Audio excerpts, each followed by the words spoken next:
भूर्भुवः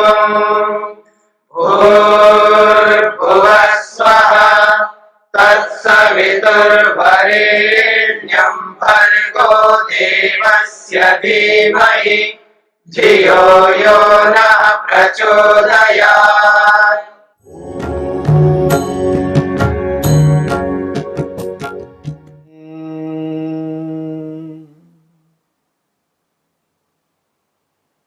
साधन पाद के 5वें सूत्र को लेकर के विचार चल रहा है। इस 5वें सूत्र में अविद्या के स्वरूप को स्पष्ट किया है। अनित्या शुचि दुखानात्मसु नित्य शुचि सुखात्मक ख्यातिर अविद्या। अविद्या के 4 भेद बताए हैं। अनित्य को नित्य, अशुद्ध को शुद्ध, दुख को सुख और जड़ को चेतन मानना अविद्या है। इनकी परिभाषाएं भी आपके समक्ष आ चुकी हैं। दुख के संदर्भ में आगे स्वयं सूत्रकार स्पष्ट करेंगे। अनित्य को नित्य कैसे अनुभव करता है, अशुद्ध को शुद्ध किस प्रकार अनुभव करता है और अनात्मा जड़ को चेतन किस प्रकार अनुभव करता है, ये बातें आपके सामने आ चुकी हैं। दुख के विषय में आगे स्वयं सूत्रकार 15वें सूत्र में स्पष्ट करेंगे।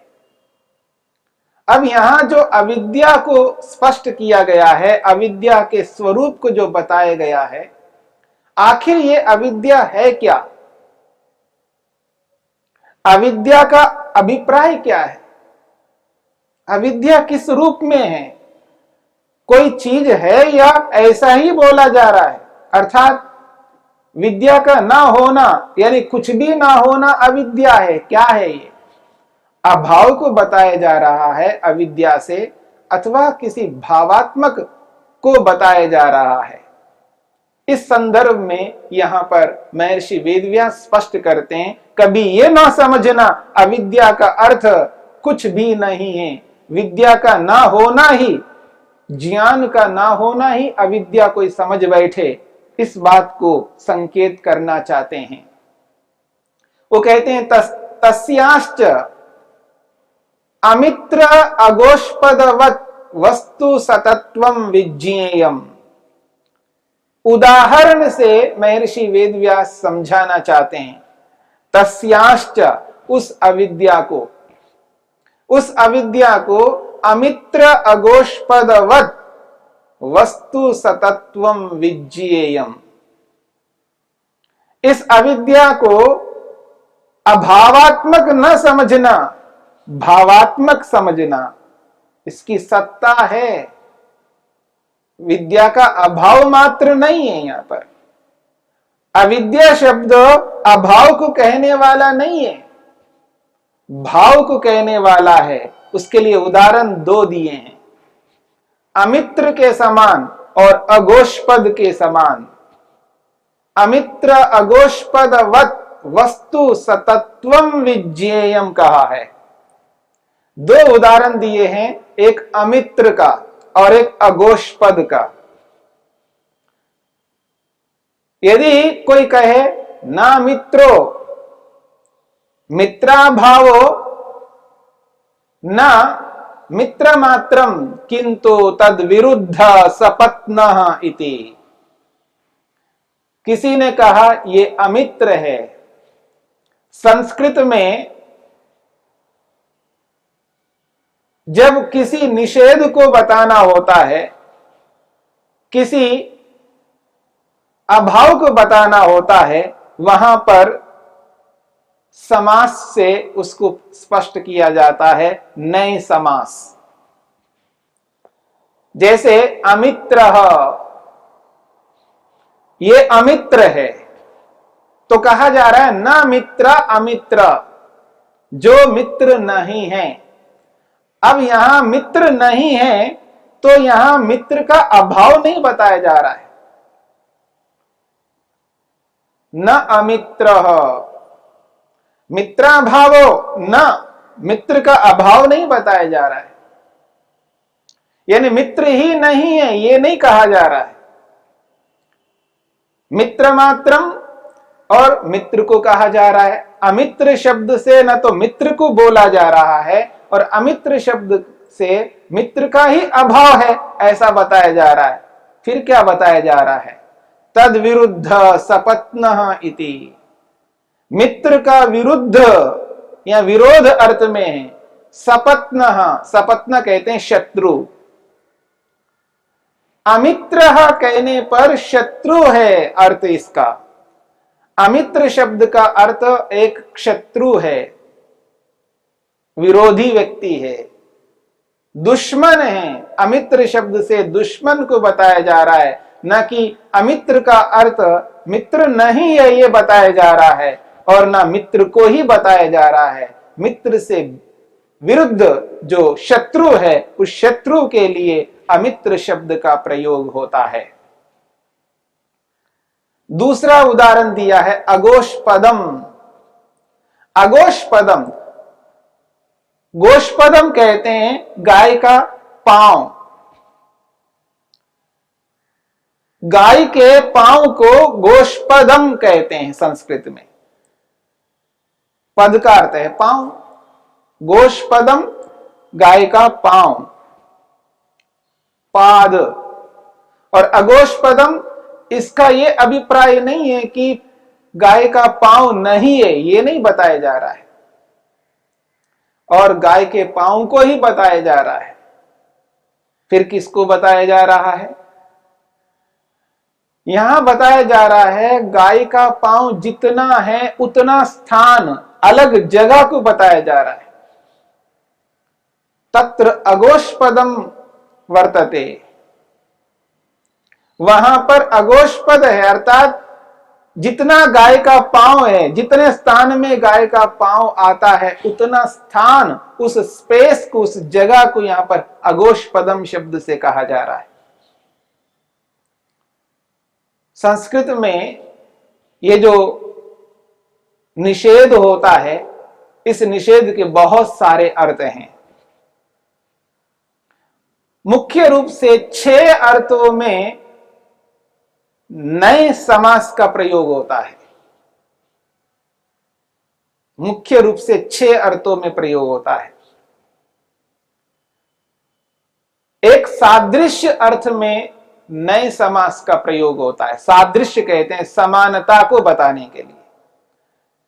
एक है शब्द ब्राह्मण, और ब्राह्मण शब्द के आगे अब्राह्मण अकार जोड़ दिया जाए, ये अकार नए समास को बताने वाला है। न ब्राह्मणः अब्राह्मणः, यहां सादृश्य अर्थ को बताता है अब्राह्मण शब्द।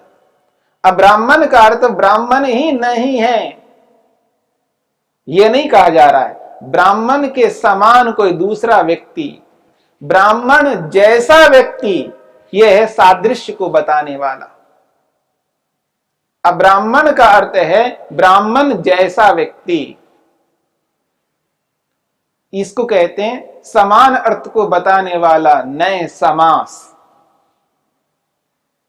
और दूसरा अर्थ है अभाव को बताने वाला। अभावे अर्थे अपि नए समासो भवति। अभाव अर्थ को बताने के लिए भी नए समास होता है। कहा जा रहा है अपापम, न पापम अपापम। अपापम का अर्थ है पाप शून्य, पाप नहीं है, यहां पाप का निषेध किया जा रहा है, यानी वहां पाप नहीं है। यहां कोई पाप से भिन्न कोई अर्थ नहीं बताया जा रहा, पाप को नहीं बताया जा रहा। अपाप विद्धम, परमेश्वर को कहा जाता है ईश्वर में कोई पाप नहीं है। अपापम यानी पाप से शून्य है। यहां पर अभाव अर्थ को बता रहा है, ना पापम अपापम। यहां अपापम शब्द अभाव को बता रहा है, और पहले सादृश्यम को बताया था, समानता को बताया था, वहां कोई अभाव को नहीं बताया। तो एक सादृश्य अर्थ में और एक अभाव अर्थ में। तीसरा है अन्यत्वे, भिन्न अर्थ को बताने वाला है। न अश्व अनश्व, जो अश्व नहीं है यानी घोड़ा नहीं है तो भिन्न है। कुत्ता हो सकता है, एक पशु, भैंस हो सकता है, गाय हो सकता है, कोई भी एक अलग पशु, भिन्न पशु को बता रहा है। न अश्व अनश्व, यह भिन्न अर्थ को बता रहा है। ये तीसरा अर्थ हो गया। यहां अभाव को नहीं बताया जा रहा है, यहां भिन्न अर्थ को बताया जा रहा है। न अश्व अनश्व अर्थात गाय, अर्थात भैंस, अर्थात कोई दूसरा पशु। यह अन्यत्व को बताने वाला नए समास। और चौथा प्रकार है अल्प अर्थे, अल्पार्थे अपि नए समासो भवति। अल्प अर्थ को बताने के लिए भी नए समास होता है। अनुदरा कन्या, अनुदरा कन्या, उदर कहते हैं पेट को, और अनुदरा का मतलब है जिसका पेट नहीं है। अनुदरा कन्या, ऐसी किशोरी कन्या है जिसका पेट नहीं है, अर्थात जो विवाहिता नहीं है, जो गर्भवती नहीं है। यहां पेट ही नहीं है ये नहीं बताया जा रहा है। अगर मनुष्य है तो पेट तो होगा, पर यहां अनुदरा जो कहा जा रहा है जिसका पेट नहीं है, अर्थात जो गर्भवती नहीं है। यानी पेट तो है लेकिन यहां अल्प अर्थ को बताता है, यानी बहुत बड़ा पेट नहीं है, बहुत मोटा पेट नहीं है, बहुत कम पेट है, अर्थात किशोरी कन्या है, अविवाहिता है। इस बात को बताया जा रहा है। यहां अल्प अर्थ को बताया जा रहा है। तो नए समास अल्प अर्थ को बताने के लिए भी आता है और अप्रशस्त्य को भी बताने के लिए आता है, यानी निकृष्ट अर्थ को बताने के लिए भी आता है। न पशवः अपशवः,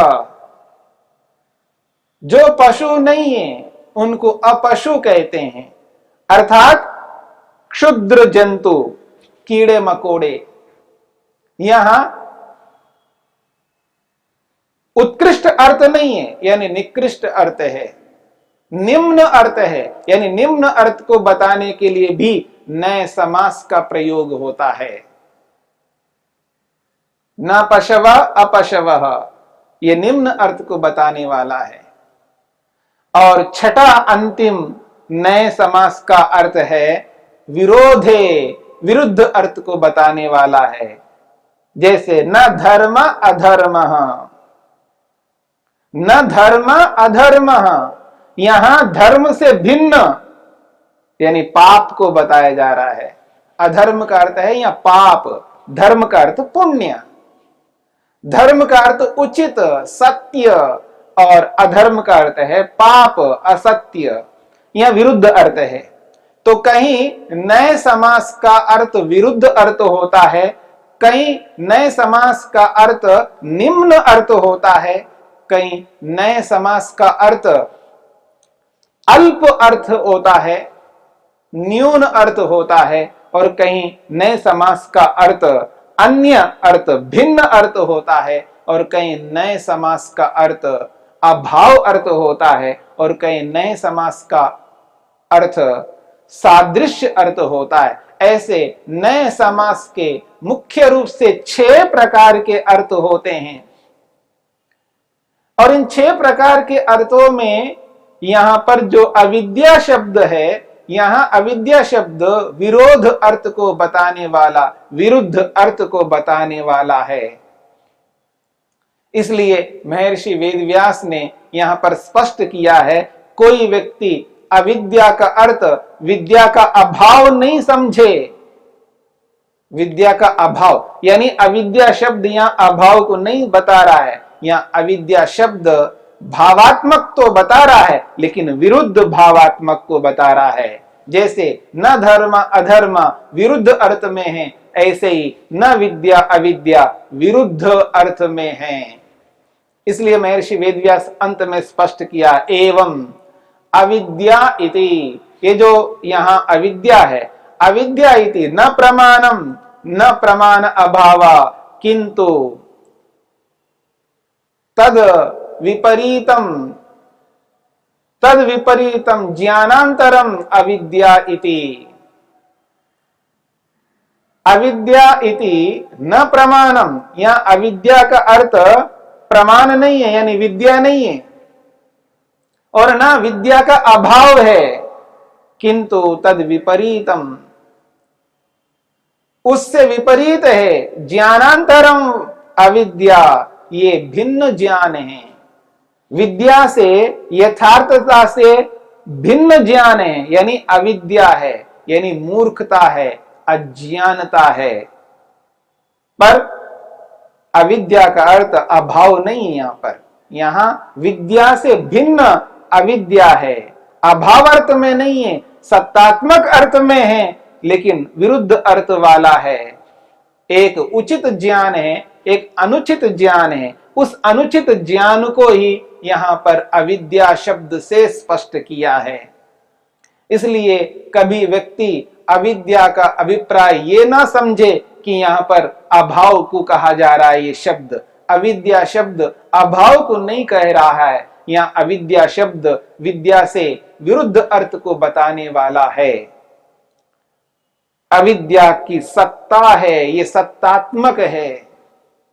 इस सत्तात्मक अविद्या को दूर करना है और सत्तात्मक विद्या को लाना है। एक सत्ता को हटाना है और दूसरी सत्ता को लाना है जीवन में।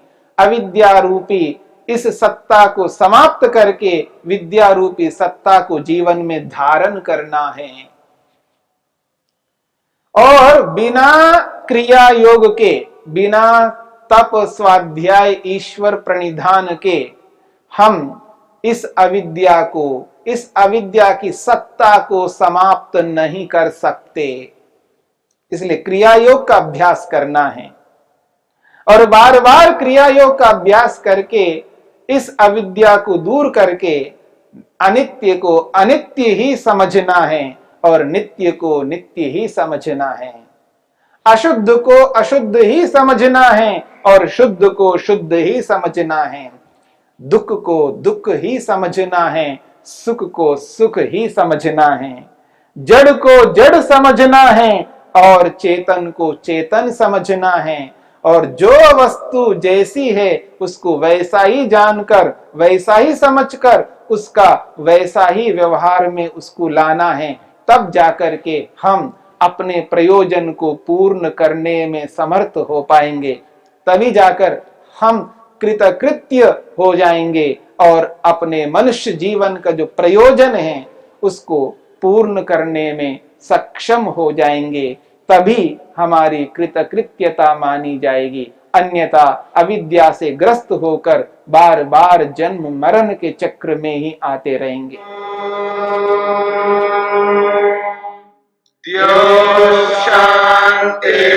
शांतिरंतरिक्षं शांति पृथिवी शांतिरापः शांतिरोषधयः शांतिः वनस्पतयः शांतिर्विश्वे देवाः शांतिर्ब्रह्म शांति सर्वं शांति शांतिरेव शांति क्षमा शांतिरेधि। ओम शांति शांति शांति।